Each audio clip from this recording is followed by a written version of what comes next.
Bueno, buenas noches con todas y todos. Bienvenidos a la Alianza Francesa de Quito. Para nosotros es un honor poder recibirles y poder conversar sobre todo en estos martes del conocimiento.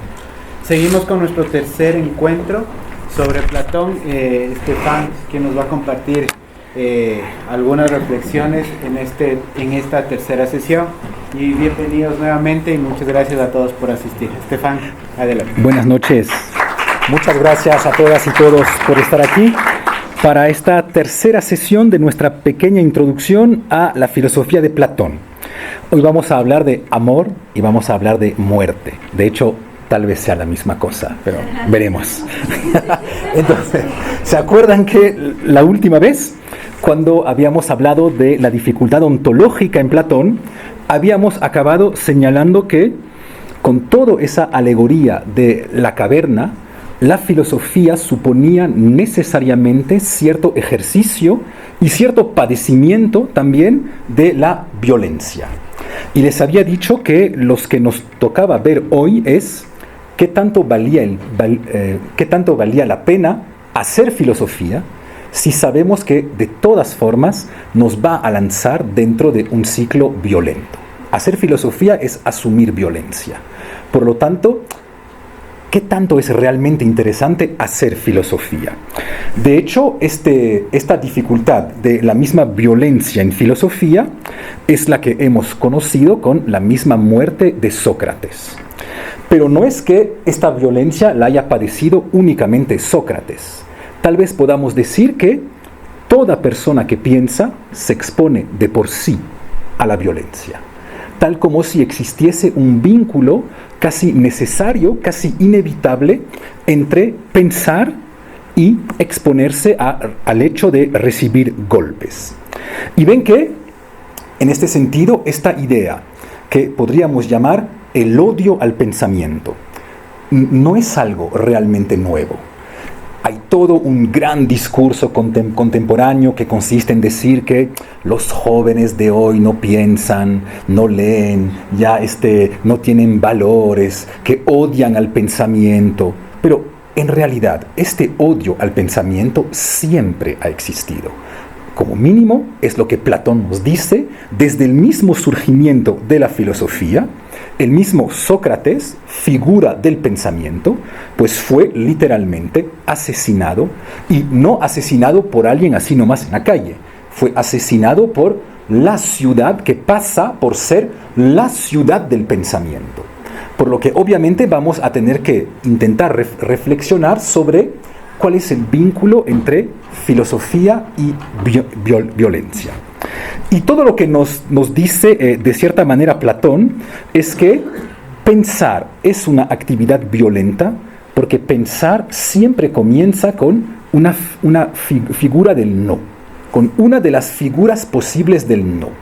Quien piensa necesariamente comienza por decir no. Entonces vamos a intentar ver hoy a qué condición algo como la filosofía puede ser posible. Y para hacerlo debemos regresar a la misma etimología de la palabra filosofía e intentar ver que la misma etimología de esta palabra nos lleva por dos caminos diferentes. Dos caminos que probablemente son indistinguibles dentro del campo filosófico. Por un lado, todos entendemos, y de hecho es la parte que más valora hoy en día, que en la palabra filosofía está la palabra sofía.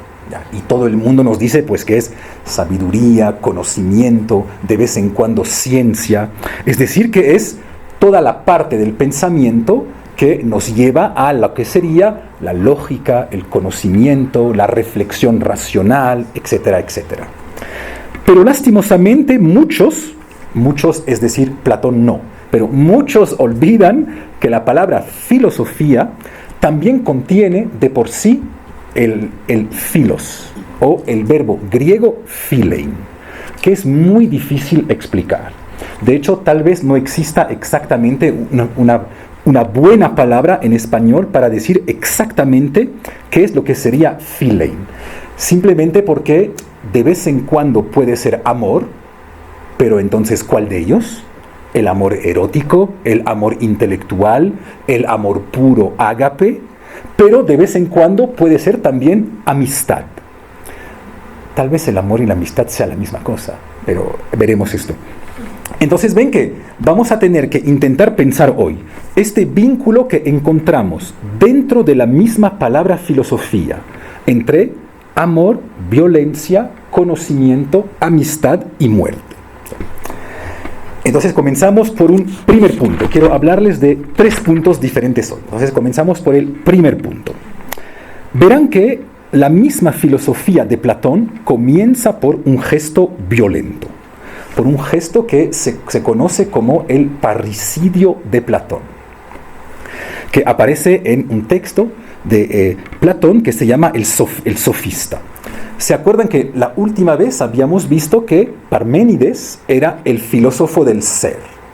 Y que del ser uno, estable, eterno, etcétera, etcétera. Y que de cierta manera toda la filosofía de Parménides se puede resumir con una de sus frases que aparece en el poema, que es una frase que parece muy simple, pero que tiene consecuencias bestiales. El ser es, el no ser no es. Fin de la filosofía. Pues ven que es justamente esta frase que Platón va a asesinar para poder comenzar a hacer filosofía. Y les cuento en un minuto cómo la puede asesinar para que veamos qué es lo que implica asesinar a alguien intelectualmente. Platón va a decir, para que la filosofía sea posible, es necesario que el no ser sea. Es decir, es necesario que no solo exista el ser, sino que además, a diferencia de lo que Parménides pensó, también podamos pensar que el no ser a su manera es. Y necesitamos en filosofía que el no ser sea por 3 razones diferentes. Uno, dice Platón, el mismo concepto de falsedad implica que el no ser sea. Por la razón siguiente. Ven que una cosa es decir algo verdadero.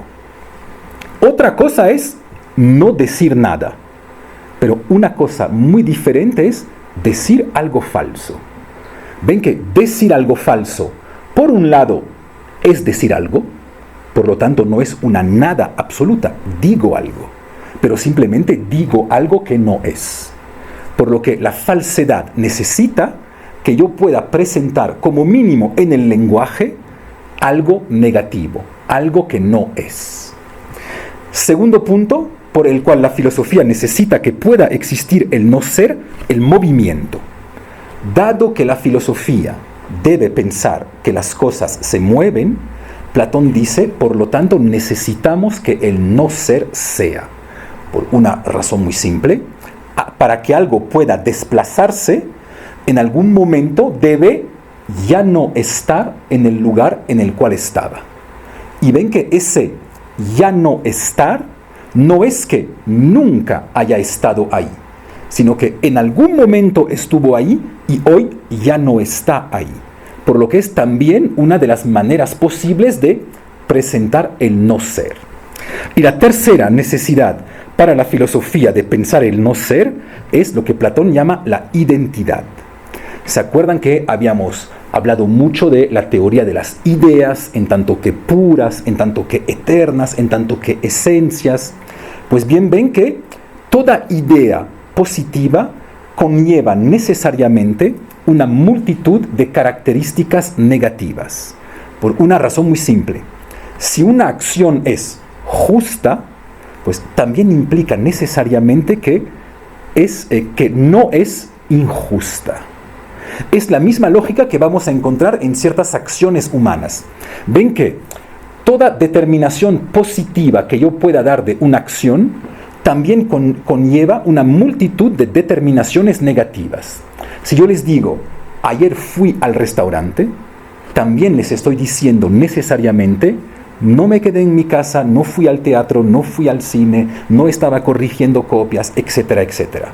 Por lo que también Platón necesita pensar el no ser para intentar determinar que toda identidad positiva conlleva necesariamente una multitud de determinaciones negativas. por lo tanto también a su manera, en este caso, el no ser es. Pero bueno, lo importante para nosotros en este caso es que Platón, al oponerse a Parménides, comete lo que se conoce en filosofía como el gran parricidio platónico. Y lo importante para nosotros hoy es que con este gesto parricidio, bien vemos que la filosofía comienza por la figura del no. Hacer filosofía siempre es decir no. Y de hecho es algo que fácilmente podemos entender. Imaginemos que ustedes piensen que Platón dijo todas las verdades. Imaginemos que ustedes piensen que Platón dijo simplemente la filosofía verdadera. Pues bien ven que en este caso no necesitan hacer filosofía. Simplemente necesitan comprarse las obras completas de Platón y evangelizar con las obras completas de Platón. ¿Cuándo van a comenzar a hacer filosofía? Pues cuando van a decir que, a pesar que Platón sea un genio absoluto, sobre este punto yo no estoy de acuerdo. Y es sobre este yo no estoy de acuerdo que yo voy a poder comenzar a construir mi propia filosofía. Por lo que ven que la filosofía siempre comienza con la posibilidad de decir no. Y esto viene en Grecia de otro vínculo que debemos pensar con la filosofía, que es la amistad. Entonces ya, ahora sí, ven que una de las posibles referencias de philein, del verbo philein, es justamente la amistad con alguien. La filosofía siempre necesita que seamos amigos. Pero ¿qué significa en Grecia ser amigo de alguien? Podríamos pensar que mis verdaderos amigos son las personas que me suelen consentir. Son las personas que me dicen, sí, Stefan, lo que haces es excelente, tus libros son excelentes, tus charlas son excelentes. Pero todos bien sienten que alguien que siempre me dice sí, no es realmente un amigo mío. De cierta manera, alguien que siempre me dice sí, es una persona a la cual yo no le importo tanto. De hecho, hay ciertas personas que yo conozco a las cuales siempre les digo sí, hace esto, ningún problema. Pero porque en realidad no me importa lo que piensan, no me importa lo que hacen.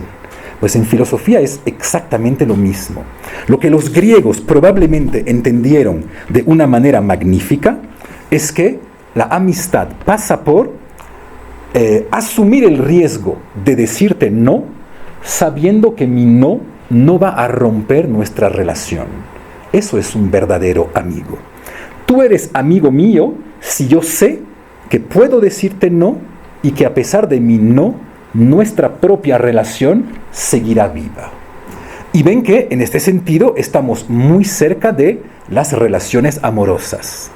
Es un dilema terrible en cualquier pareja humana saber qué tanto me expongo al riesgo de decirle al otro no. Tomo un ejemplo infantil. Mi esposa se ha comprado zapatos. Me los muestra. Resulta que esos zapatos yo los odio. Me parecen horrorosos. Le digo a ella, ¿sabes qué? Me parecen horrorosos. O le digo, sí, son excelentes. Te hacen un pie absolutamente divino. Pues ven que son dos concepciones del amor y de la amistad radicalmente diferentes. La apuesta filosófica griega consiste en decir que donde hay amistad o donde hay amor, hay necesariamente la posibilidad de asumir el no. Y de hecho, todos bien sabemos, por ejemplo, que criar a un niño y amar a un niño es decirle de vez en cuando no. Si yo le digo a un niño constantemente sí, pues bien sé que lo estoy hundiendo, lo estoy en realidad devastando. Por lo que necesariamente la filosofía, en tanto que pensamiento que se da dentro del campo de la amistad, pues necesariamente tiene que pasar por algún tipo de no. De ahí que la filosofía sea necesariamente violenta. Ahora bien, ese es el no al cual la misma filosofía somete el mundo. Es el no que la filosofía genera sobre el mundo. Pero podríamos imaginar también otra figura de la violencia, del vínculo violencia-filosofía. Y sería ya no la violencia que la filosofía lanza, sino la violencia que la filosofía recibe. Y ese es el segundo punto del cual quiero hablarles hoy. En este caso, bien vemos que la violencia que la filosofía recibe se ha marcado por el mismo surgimiento de la filosofía. ¿Se acuerdan que habíamos dicho que la filosofía nace con alguien que muere? En este caso, Sócrates. Y la misma muerte de Sócrates aparece en un texto de Platón, que vamos a comentar ahora mismo, que se llama el Fedón, y que forma parte de una especie de trilogía platónica, Apología de Sócrates, que es el juicio de Sócrates, Critón, que es la vida de Sócrates en la cárcel, y Fedón, que es la muerte de Sócrates. Entonces, el Fedón, obviamente, en la obra de Platón, tiene un estatuto un poco particular, porque es ahí que se cuentan las últimas horas de Sócrates. Entonces, obviamente, es un texto absolutamente magnífico. De hecho, verán que la muerte de Sócrates ya nos dice algo sobre lo que la filosofía es. ¿Se acuerdan que hay dos personajes importantes, como mínimo en la misma historia occidental, que asumieron fallecer? Y son obviamente Sócrates y Cristo. Hay un tercer personaje, Galileo, que dijo, no, yo no, gracias. ¿Les molesta mi hipótesis de física? No se preocupen, la retiro inmediatamente, ningún problema. Y no es que Galileo haya sido cobarde. Es que tal vez Galileo entendió algo a la perfección. En ciencia no estamos frente a cuestiones de vida o muerte. ¿Por qué razón Galileo dice, ¿saben qué? Yo mi hipótesis la retiro inmediatamente, ningún problema? Porque de todas maneras bien sabe que la historia le va a dar razón. Sabe que su teoría es verdadera, por lo tanto, sabe que ya ganó. Sabe que no necesita fallecer por eso. En cambio, tanto Sócrates como Cristo mismo bien entendieron al contrario que la filosofía siempre es una cuestión de vida o muerte. Por lo tanto, en este caso, tal vez sí valga la pena fallecer por sus ideas. Pero ven que de ser así, ya nos volvemos a encontrar con una idea de la cual ya hemos hablado. La filosofía no es un juego conceptual. La filosofía no tiene que ver únicamente con el conocimiento, las ideas. La filosofía es el campo existencial, es el campo en el cual uno se juega la vida. Por eso tal vez Galileo tuvo toda la razón del mundo de decir, no me maten, no pasa nada. Verán entonces que en este texto, que se llama Fedón, son las últimas horas de Sócrates, y él está en la cárcel y hay varios amigos que vienen a visitarle. Y todo el mundo llora, todo el mundo está terrible. Sócrates dice, por favor, díganle a mi esposa que se vaya porque sus llantos son absolutamente insoportables, etcétera, etcétera. Y todos sus amigos le dicen a Sócrates la misma cosa. Le dicen, sí, Sócrates, bien sabemos que la muerte no es nada. Bien lo sabemos porque nos los has contado 1000 veces, pero por favor, cuéntalo una vez más. Cuéntalo una vez más porque tenemos miedo. Y ven que ahí encontramos algo fascinante en Platón, y es una vez más el gran carácter existencial de su filosofía. Estamos casi en una escena de niños y padres, con esta idea que, de la misma manera, no me comparo con Sócrates, no estoy totalmente loco, pero por ejemplo, a mí cada noche mi hijo me dice, sí, papá, esa historia la conozco de memoria, pero por favor cuéntamela una vez más. Y además, no quiere que le cuente cualquier historia, quiere que le cuente exactamente la misma historia que le he contado durante los últimos 5 meses. Y de hecho, si es que por desgracia me equivoco, porque voy inventando cosas, la serpiente era azul y de repente es verde, pues él mismo salta y me dice, no, era verde. Entonces ven que es esta misma lógica que volvemos a encontrar en la filosofía. De ahí que tal vez también la filosofía sea una de las actividades fundamentales de los niños. Siempre se ha pensado que la filosofía tenía que ver con la niñez, tal como si todos nacemos filósofos, pero que la sociedad nos castra nuestro propio deseo de filosofía. Entonces, con esta escena volvemos a encontrar una de las definiciones más clásicas de la filosofía, más simples de la filosofía, y es la filosofía tal como se dice en latín como consolatio vitae, es decir, como consolación de la vida. La filosofía sirve, en este caso, para consolar a la gente. ¿Consolar a la gente de qué? Pues obviamente a consolar a la gente del miedo a la muerte, porque el miedo fundamental de los seres humanos es el miedo a la muerte. Y de ser así, entonces encontramos en la filosofía de Platón esta idea según la cual la filosofía es una soteriología, es decir, es una teoría de la salvación. La filosofía debe salvarnos de algo. No solo debe llevarnos a cierto nivel de este conocimiento, sino que esperamos de ella que nos salve. Entonces, ¿por qué razón vale la pena hacer filosofía a pesar que sabemos que vamos a recibir muchísima violencia? Pues simplemente porque nos va a salvar. Y eso es lo que debemos explicar ahora. ¿En qué sentido la filosofía, tal como Platón piensa, nos puede salvar?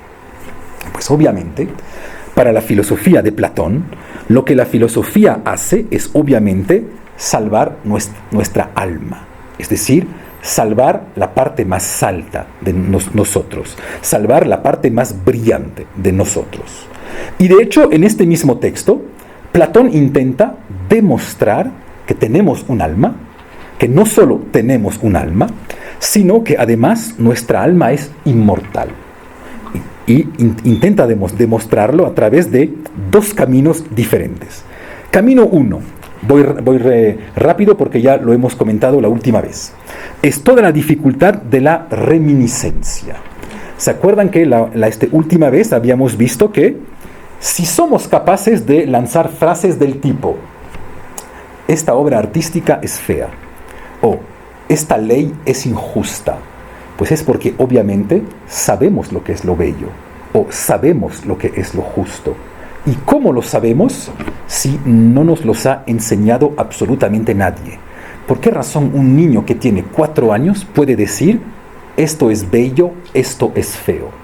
Pues es fácil, explica Platón, porque antes de haberse reencarnado, su alma vivía en el mundo de las ideas, en el cual pudo contemplar la idea de belleza, la idea de justicia, etcétera, etcétera. Por lo que el simple hecho que podamos emitir así juicios universales en estética, en ética, en política, en lo que sea, para Platón demuestra que el alma es inmortal. Hay un segundo punto con el cual Platón intenta demostrar que el alma es inmortal, y es un punto casi de física o de lógica, que consiste en decir que toda cosa sea necesariamente generado por su contrario. Por ejemplo, para que un objeto pueda calentarse es porque estaba frío. Para que un objeto pueda enfriarse es porque estaba caliente. Para que pueda existir la noche es porque existió el día. Para que pueda existir el oeste es porque existe el este. Por lo tanto, para que pueda existir la vida es que también existe la muerte. Pero no es que existan como dos cosas absolutamente separadas, sino tal como todos los ejemplos que he dado existen a la luz de la figura del ciclo. Y ahí realmente recaemos en uno de los puntos más importantes de toda la gran civilización griega, que consiste en decir que todo funciona según la ley del ciclo. El tiempo, las estaciones, las mujeres, la producción, la agricultura, la pesca, las mareas. Ven que existe en todo el cosmos una especie de forma fundamental que es el ciclo. Pues no existe ninguna razón para pensar que lo único que escaparía a esta lógica del ciclo sería la vida y la muerte. Por lo tanto, la vida y la muerte son fenómenos del cosmos que están necesariamente también sometidos a la lógica del ciclo. Por lo tanto, nuestra alma es absolutamente inmortal. Aprovecho para señalarles que los dos puntos que acabo de mencionar en Platón, que son el núcleo de la filosofía de Platón, todos bien ven que son en realidad puntos de la filosofía oriental. Esa idea que el contrario genera el contrario, que el alma se reencarna, ¿ya? Por lo que ven que si son realmente derridianos, bien sienten que hay algo delicioso en pensar que el padre de la filosofía occidental es un filósofo oriental. No existe la frontera entre filosofía occidental y filosofía oriental. Tal vez exista la filosofía o simplemente filosofías. Entonces, ¿qué es lo que nosotros podemos sacar hoy en día de esta idea de la inmortalidad del alma y de la filosofía como teoría de la salvación? Me imagino que pocos de ustedes piensan que se van a reencarnar, o que pocos de ustedes piensan que en algún momento su alma contemplará a las ideas. Por lo que obviamente no debemos leer a Platón hoy en día tal como se podía leer hace más o menos 25 siglos. Lo que en cambio nosotros sí podemos sacar de esas ideas platónicas, y que es para mí tal vez el tema más importante de toda la filosofía de Platón, es que cuando yo voy a pensar el problema de la vida, no debo pensarlo como el contrario de la muerte. Es decir, que la verdadera oposición conceptual no es vivir o estar muerto, puesto que Platón piensa que podemos seguir vivo después de la muerte. La verdadera oposición está dentro de la misma vida. La oposición no es vivir o morir. La oposición es ser alguien que vive realmente o ser alguien que vive sin darse cuenta que ya ha fallecido. Esa es realmente la oposición muy importante que existe en Platón. Y verán que todos bien sabemos que uno puede ser vivo y estar sin embargo muerto. Todos experimentamos eso. Es lo que todo el cine contemporáneo experimenta a través de la figura del zombie. ¿De dónde viene nuestra obsesión por los zombies? Pues ven que los zombies es esta figura absolutamente deliciosa y absolutamente platónica que consiste en decir que la vida biológica no tiene nada que ver con la dificultad filosófica del vivir. Vivir no es vivir biológicamente, porque un zombie vive biológicamente.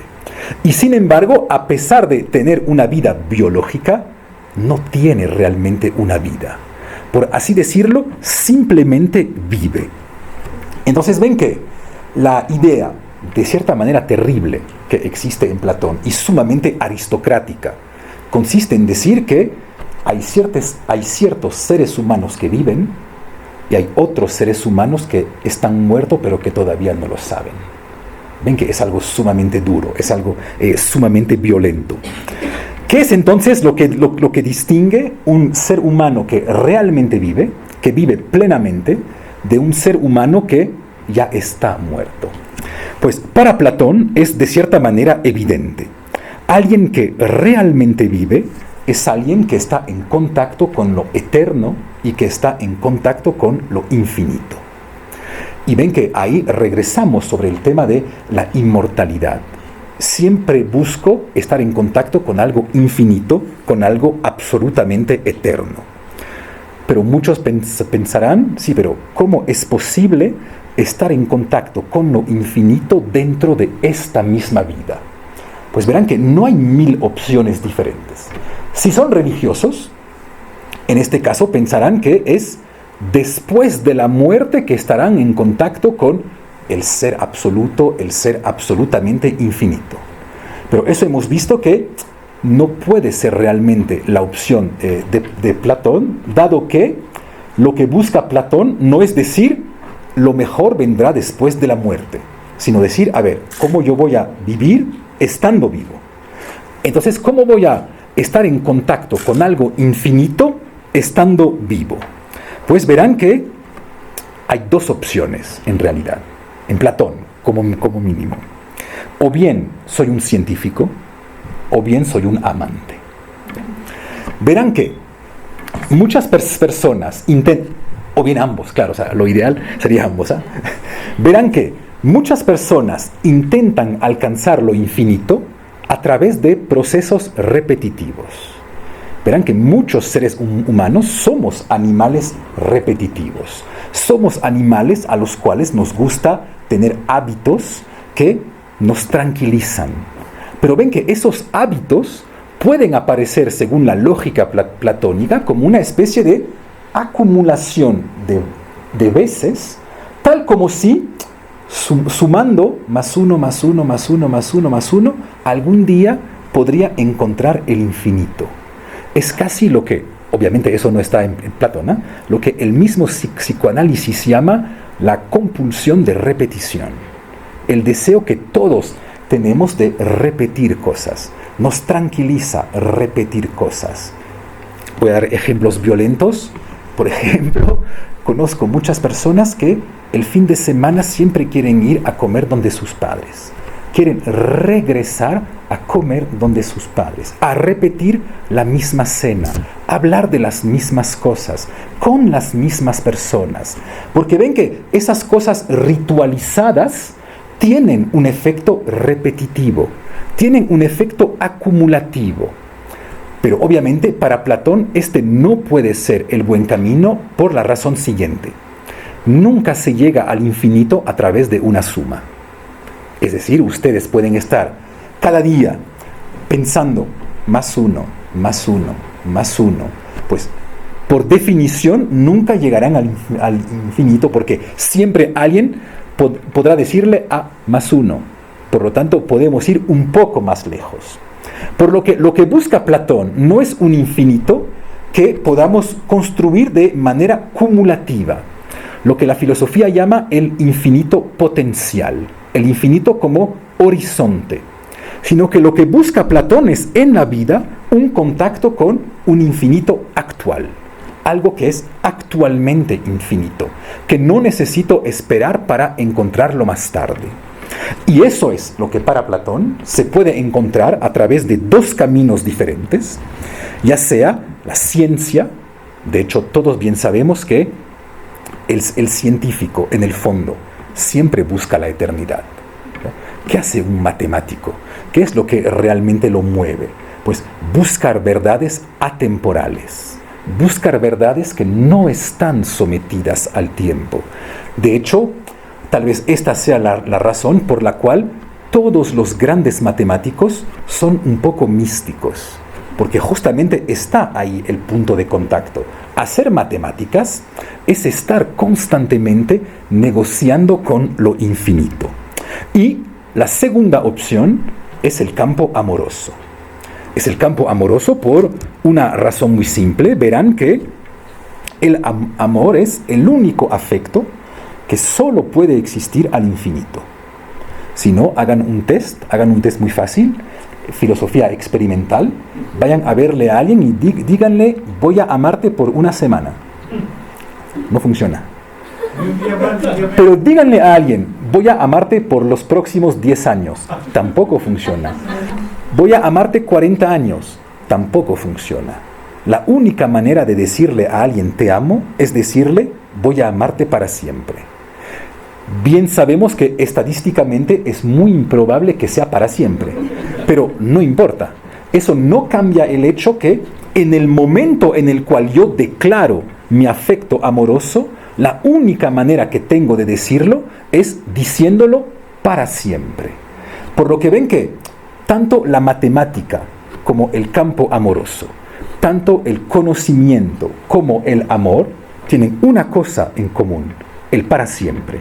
La eternidad, lo inmortal. Y ven que, ¿qué son el campo del conocimiento, o en este caso de la ciencia, y el campo amoroso? ¿En qué palabra los encontramos a ambos? Pues justamente en la palabra filosofía. Es decir, que no es el azar que las dos palabras que conforman a la misma palabra filosofía tengan en común ese deseo de eternidad. Por lo que bien entendemos que tal vez existan personas que puedan alcanzar a esta eternidad a través del conocimiento. Es un camino muy difícil. Tal vez otras personas lo busquen a través del campo amoroso. Es un camino aún más difícil que las matemáticas. Entonces es una vez que hemos entendido eso, que podemos entender que, por lo tanto, el amor en Platón y en la filosofía no es únicamente una pasión, sino que el amor es una manera de pensar. Amar es un tipo de pensamiento, no es un tipo de sentir, un tipo de afecto, etcétera, etcétera. Hay maneras amorosas de pensar, tal como hay maneras cognitivas de pensar. Y es lo que quisiera explicar ahora mismo rápido. Ven que toda la palabra sofía que encontramos en filosofía nos lanza al campo del conocimiento. Por lo tanto, nos lanza al campo de la lógica. Y en última instancia nos lanza al campo de la ontología. Pensar es pensar objetos que son y pensarlos lógicamente, articularlos, racionalizarlos, teorizarlos. Esa es una parte de la filosofía. Pero también existe otro tipo de pensamiento, que es justamente el pensamiento amoroso, al cual no le importa la lógica y no le importa la ontología. Explico eso rápidamente. ¿Por qué razón al este pensamiento amoroso no le importa la ontología? Pues porque ven que cierto poeta inglés nos hizo pensar que ser o no ser era la pregunta. Pues ven que para alguien que ama, ser o no ser no es la buena pregunta. Porque puedo amar a alguien que es, puedo amar a alguien que ya no es, y puedo incluso amar a alguien que todavía no es. Por lo que para quien ama, la diferencia ontológica es absolutamente irrelevante. Para quien ama, su propio discurso es absolutamente indiferente al campo ontológico. Por lo que pensar desde el punto de vista amoroso es asumir que las categorías ontológicas no van a impactar mi pensamiento. Verán que lo mismo pasa con el campo de la lógica. Todos bien saben que no hay nada de lógico en el campo amoroso. De hecho, alguien que podría demostrarme que yo debería amarle, eso no me llevaría necesariamente a amarle. De hecho, todos bien sabemos que además, espero que todos hayan pasado por eso, solemos amar a personas terribles, que nos hacen daños, que violentan nuestros intereses, que nos hacen perder mucha plata. Pero no importa. No importa porque ven que no hay ninguna razón por la cual el campo amoroso deba someterse a las leyes de la lógica. Todos hemos experimentado eso. Por lo que ven que existen realmente desde Platón y desde la misma palabra filosofía, esas dos ramas de la filosofía, esos dos caminos de la filosofía, según las cuales hay la filosofía en tanto que sofos, que tiene sus propias reglas, pero hay la filosofía también en tanto que philein, que tiene otras reglas. Entonces es ahora que debemos hablar del campo amoroso, porque es uno de los más importantes que pueda existir en filosofía. Verán que el campo amoroso en Platón aparece en un texto que se llama El Banquete, en el cual realmente Platón intenta determinar qué es el amor para él. Pero como siempre, como en cualquier diálogo de Platón, existe la dificultad de saber cuál de los personajes representa a la filosofía de Platón. Y tal como les comenté alguna vez, lo más probable es que todos representen a algo de la filosofía de Platón. No podemos decir que es únicamente Sócrates que representa exactamente lo que Platón piensa. Este texto del banquete relata la historia de una cena en la cual un autor famoso que se llama Ágatón acaba de ganar un premio súper importante en tragedias, y decide organizar una cena en su casa al día siguiente que le hayan entregado el premio. Y reúne a algunos amigos suyos, y resulta que durante esta cena tal como dice Platón, como tomaron muchísimo alcohol el día anterior, deciden que hoy nadie realmente tomará mucho alcohol, sino que vamos a intentar hacer elogios. ¿Y elogios de qué? Elogios del dios Eros. Y vamos a hacer elogios del dios Eros porque, nota Platón, es un dios que ha sido muy poco elogiado por los poetas. Entonces, verán que se reúnen únicamente hombres dentro de una sala y cada uno va a presentar quién es Eros para él. Y el simple hecho que se reúnan únicamente hombres ya plantea una dificultad. ¿Ya? Plantea como mínimo dos dificultades diferentes. Uno, ¿será que el amor es solo un deseo masculino? ¿Será que el amor es solo un afecto masculino? Obviamente no, pero vamos a intentar explicar por qué no. Hay dos razones por las cuales no se debe leer a este texto de una forma así machista, de una forma, diríamos hoy en día, de una forma woke. Hay dos razones diferentes. Uno, porque verán que cuando Sócrates habla, es decir, todos bien se imaginan que en Platón cuando Sócrates habla es un momento importante. Si bien no es todo el texto, bueno, Sócrates es un personaje sumamente importante. Pues cuando Sócrates habla, relata que su concepción amorosa le ha sido dictada por una diosa, no por un dios, por una diosa. Es decir que la concepción amorosa de Sócrates es una concepción sumamente femenina. Lo que vamos a volver a encontrar a lo largo de casi toda la historia de la filosofía. No se olviden nunca que la persona que dijo: estoy dispuesta a asumir la maldición divina, pero yo quiero conocer, es Eva, no es Adán.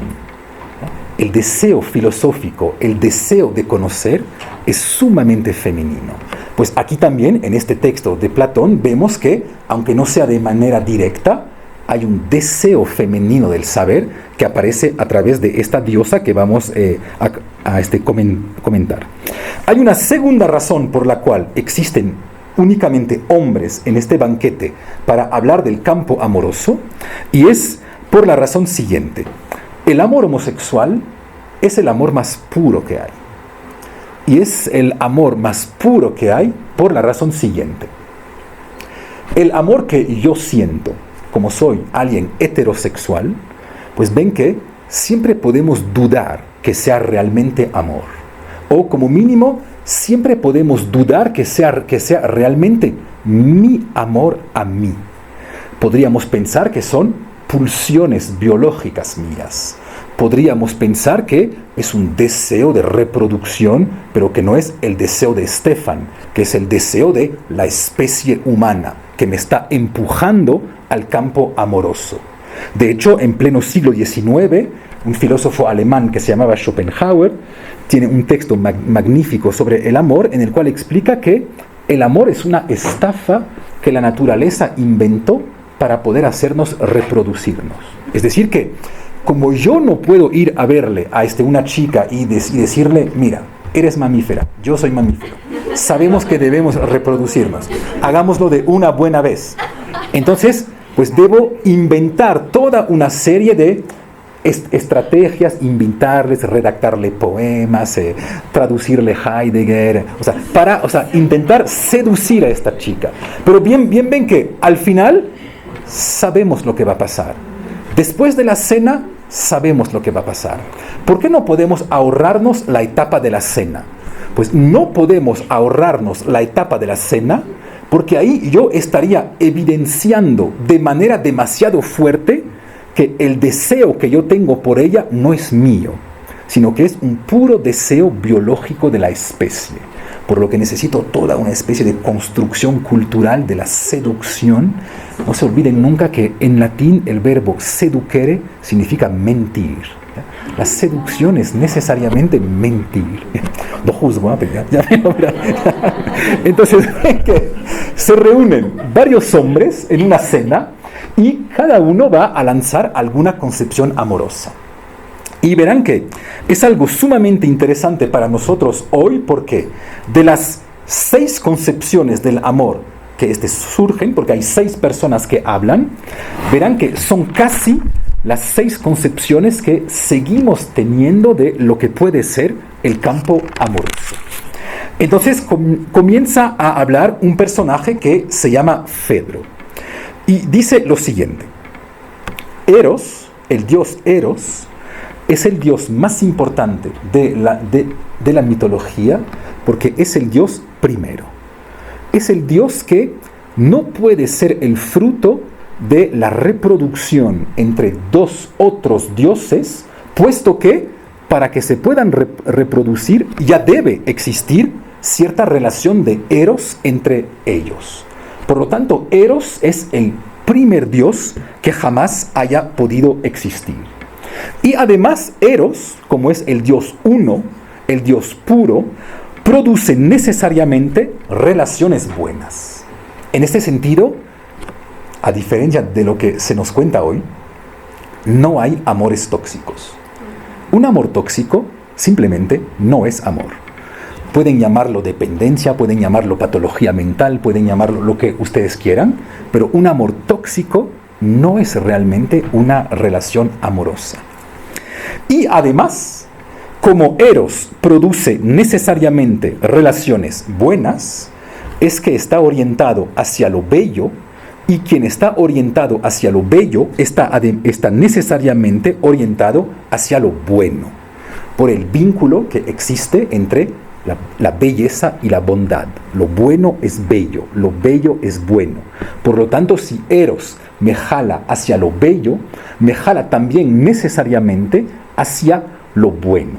Por lo que ven que en este caso Eros es una relación originaria, es una relación estética y es además una relación ética. Es una relación que genera virtud en los seres humanos. Ahí interviene alguien que se llama Pausanias y dice, no, Fedro, hay un problema muy grave. En realidad existen 2 Eros muy diferentes que tú confundes. Hay un Eros vulgar y hay un Eros celestial. Es decir, hay un Eros bueno y hay un Eros malo. Cada vez que la filosofía intenta distinguir entre violencia buena, violencia mala, capitalismo bueno, capitalismo malo, huele mal. O sea, ya sabemos que vamos a entrar en dificultades infinitas. Y Pausanias dice, lo que distingue el amor bueno del amor malo es el objeto que yo amo. Lo que consiste en decir que no es que existan realmente 2 amores diferentes, sino que más bien el amor adquiere un color diferente según que yo ame a un cuerpo o según que yo ame a un alma. Y por una razón que podemos entender fácilmente, quien ama a un cuerpo se condena necesariamente al sufrimiento. Por una razón muy simple, la persona envejece y la persona fallece. Por lo tanto, amar un cuerpo es condenarse a un amor negativo. Quien ama, en cambio, a cosas eternas, es decir, a esencias, ideas, cosas ideales, pues obviamente puede asumir que su amor será eterno y que su amor nunca será realmente decepcionado. Interviene entonces Erixímaco y dice, no entendieron nada. Eros, en realidad, es una especie de fuerza universal. Es decir, que el problema de Eros no es de pensarlo entre hombres, hombres, mujeres, mujeres, hombres, mujeres, relaciones sexuales. Eros es la misma fuerza cósmica que hace que puedan existir cosas. Eso podemos entenderlo. Una piedra. Ven que una piedra es un objeto que se compone de millones de partículas. ¿Por qué razón esas partículas se mantienen entre ellas y no se separan la una de la otra? Pues porque existe una fuerza que se llama Eros, que hace que la piedra sigue siendo piedra, que las partículas, por así decirlo, convienen la una con la otra, se nutren la una de la otra. Y ven que en este caso estamos muy cerca de lo que sería la filosofía espinociana. Existe una fuerza en el mundo que atrae a las cosas, que une a las cosas. Y también estaríamos en este caso muy cerca, obviamente muchos siglos más tarde, de la misma filosofía de Newton. Saben que conocemos mucho a este Newton por una historia de manzana, pero en realidad el mayor número de textos que jamás redactó Newton son textos de teología. Y tal vez no sea completamente el azar que la ley universal que encuentra Newton la haya llamado la ley de la atracción. Ven que la ley de la atracción es la ley del amor. Hay ciertas cosas que por razones misteriosas se atraen la una la otra. Tal como hay ciertas personas que por razones misteriosas se atraen la una la otra. Cuarta opción, Aristófanes. Aristófanes llega y dice: yo voy a contarles un mito, porque en realidad nadie puede realmente saber racionalmente lo que es Eros, puesto que no es el campo racional. Por lo tanto, yo debo pasar a través de un mito. Y cuenta el famoso mito del andrógino en Platón. Verán que en muchos textos, cuando se habla de la concepción del amor en Platón, siempre se cuenta este mito.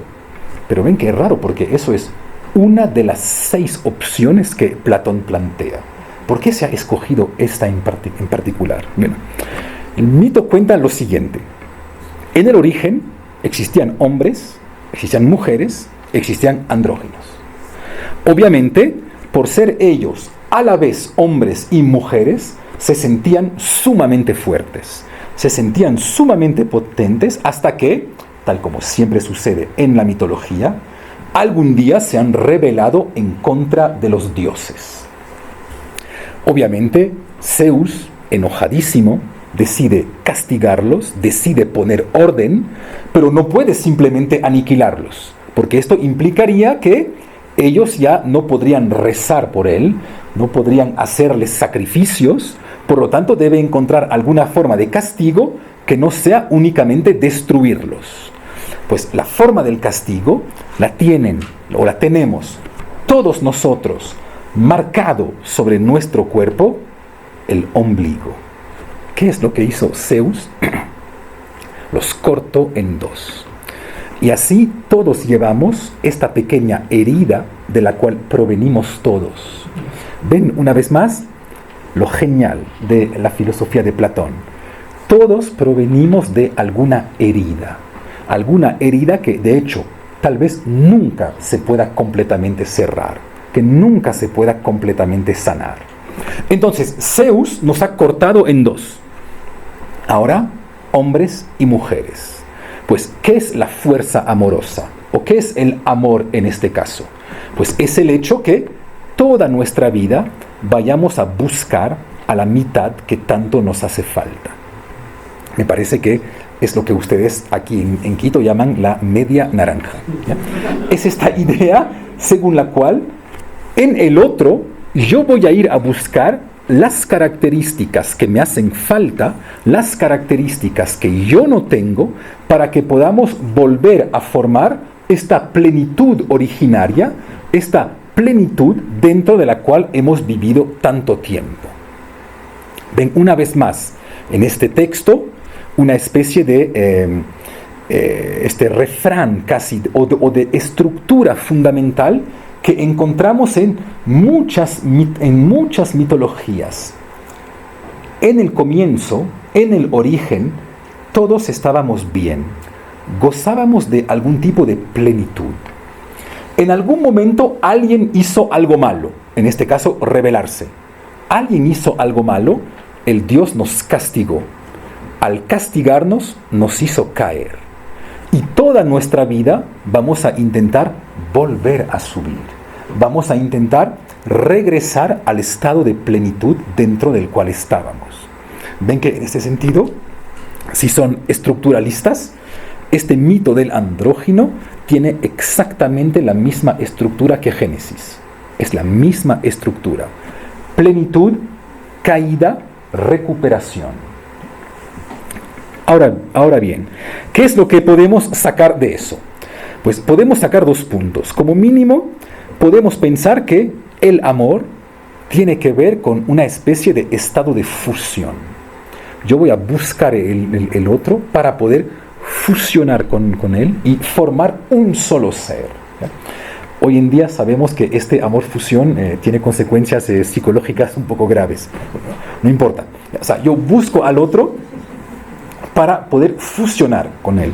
Pero además, yo no busco cualquier otro. Busco el otro que es, de cierta manera, la persona simétrica a la cual yo soy. Por lo que para que podamos formar cierta plenitud, yo voy a buscar una persona que tiene las características exactamente contrarias a las mías.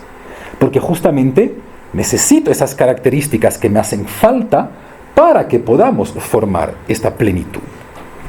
Ven que de ahí también viene esta vieja idea según la cual los opuestos se atraen.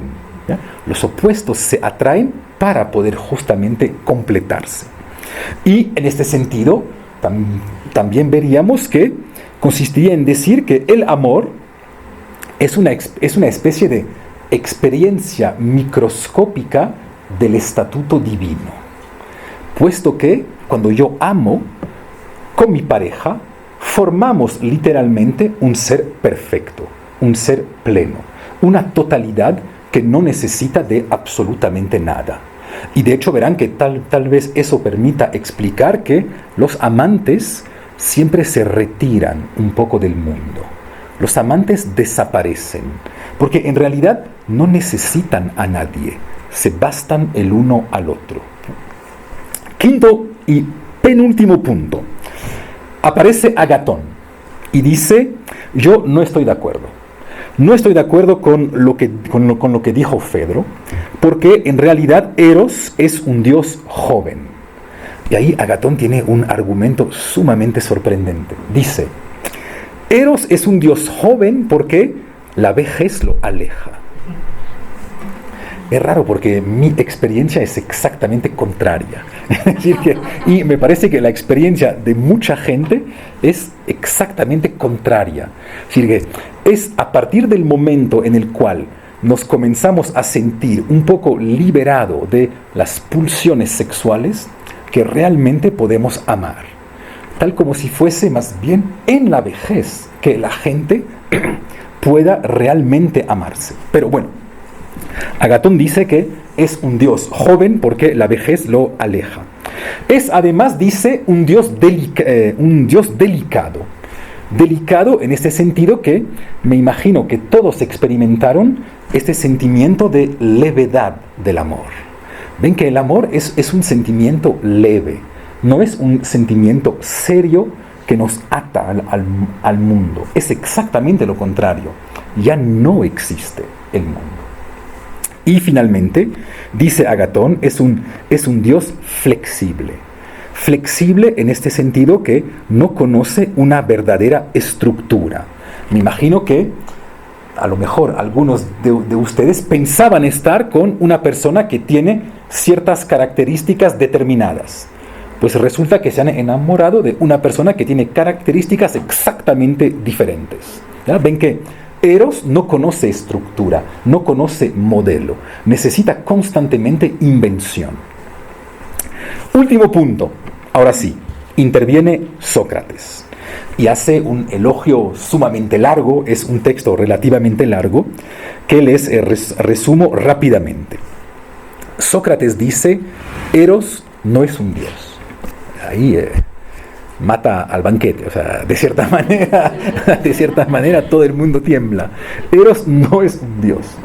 Y no es un dios porque es lo que Sócrates llama un daimon, es decir, un demonio. Obviamente no demonio en el sentido de la demonología católica, ¿ya? Pero demonio en el sentido de es un ser que está entre los dioses y los seres humanos. Es un ser intermedio. Es lo que en la teología católica se llamaría un ángel. Un ser que hace la unión o que transmite mensajes entre los dioses y los seres humanos. Y Sócrates dice, hay una diosa que se llama Diótima que justamente me contó la historia según la cual Eros tiene dos padres diferentes. Es hijo de Poros, que significa abundancia, y es hijo de Peña, que significa pobreza. Así que por su madre, Eros es un mendigo. Y de hecho estoy seguro, espero, que todos sintieron que el amor nos hace un poco miserables. Espero que todos experimentaron que... No, y eso de hecho es cierto.